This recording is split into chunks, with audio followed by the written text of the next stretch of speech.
Well, a very good evening to you and welcome to the broadcast tonight, the 10th day of December 2024.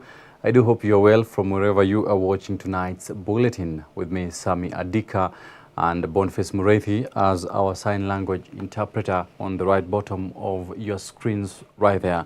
Welcome to the broadcast. The Law Society of Kenya, LSK, along with a section of human rights organizations, have strongly condemned the use of tear gas against anti-femicide protesters and the subsequent arrest of demonstrators in Nairobi as the world marks the end of 16 days of activism against gender-based violence. Now, in a joint statement with Amnesty International, Human is My ID Alliance, and the End Femicide KE movement, LSK called for the immediate release of all protesters without any charges.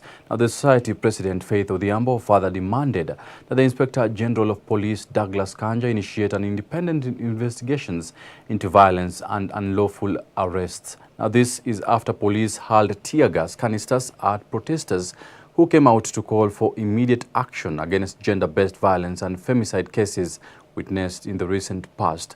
The confrontation left an unknown number of people arrested and several others injured. Now, Kenya has a silent epidemic of gender-based violence, with the police in October having recorded 97 women killed since August, most by their male partners.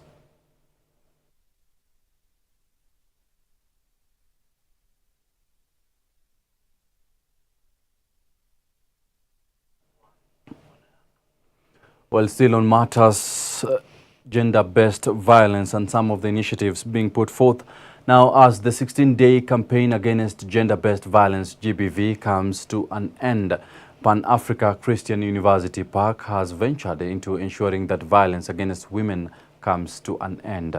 Now, led by their institution's Vice-Chancellor, Professor Kiambi, the university has castigated the increasing cases of femicide in the country while calling on relevant stakeholders to join hands and ensure women's safety is guaranteed.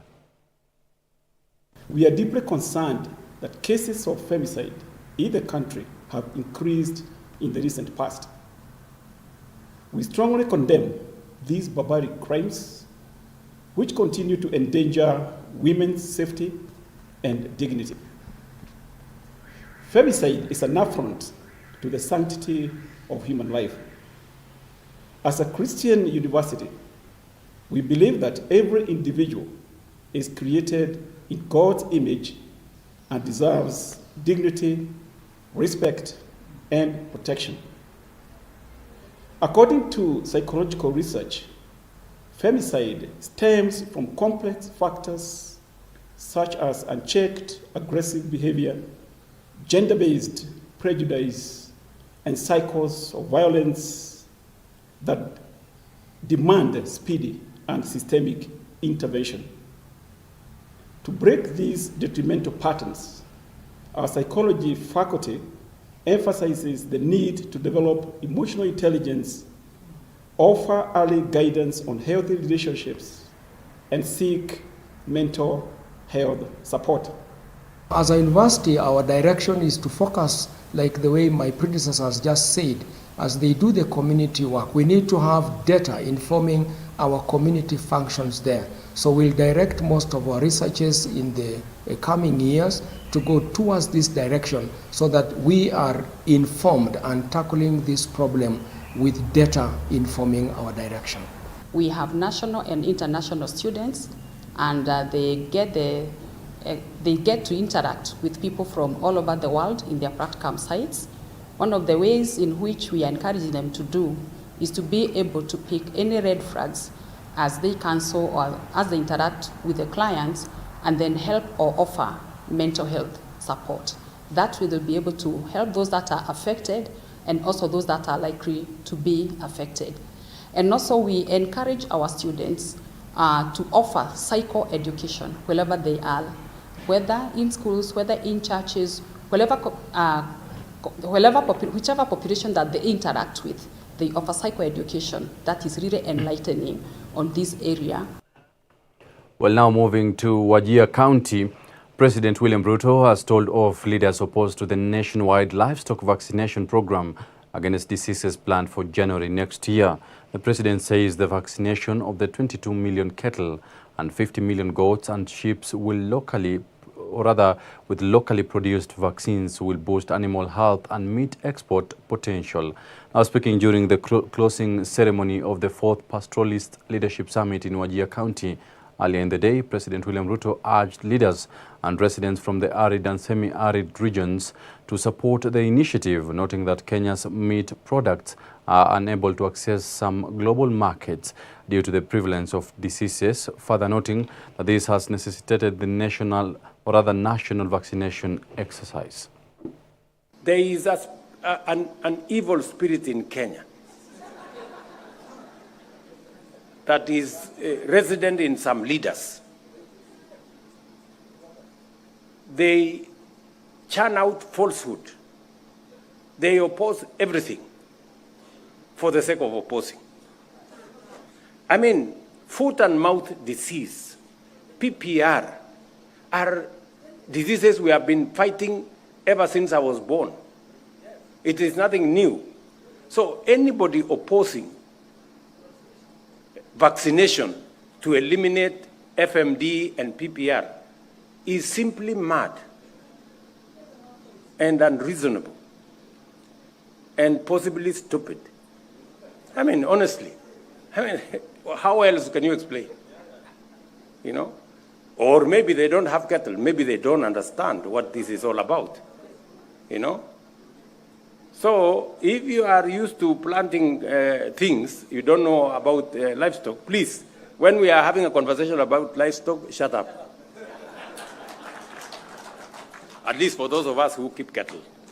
So we are going to carry out this vaccination because it is the right thing to do. Because we need to take charge of disease control and open up markets for our animal products. And we are going to use vaccines that are produced by Kenya right here at home, so that even as we develop vaccines that we are selling to other countries, we are doing the same to our country. Well, now on matters unity, a day after visiting retired President Uhuru Kenyatta at his home in Ishaweri, Gatundu, Kiambu County, President William Ruto has come out to highlight the significance of his visit. Now, speaking during the closing ceremony of the 4th Pastoralist Leadership Conference in Wajir County, President William Ruto revealed that he has decided to join and work with former Prime Minister Raila Odinga as well as retired President Uhuru Kenyatta to put Kenya back on the right track through unity, and that is through unity. Now, the head of state says it's time to shun divisive politics and chart a way forward as Kenya has been grappling with economic hardship. It is indeed our place as a country to work together, to find common ground on things that are of national interest to the Republic of Kenya. It is the reason why I am working with the former Prime Minister. It is the reason why I have reached out to the former President. It is the reason why I will reach out to all other leaders so that we can fashion a country that all of us believe in, a country that we can all have a stake in and participate in its full in realizing our full potential as a country. We must continuously build bridges instead of erecting barriers. We must always find it to create more synergy as we move forward.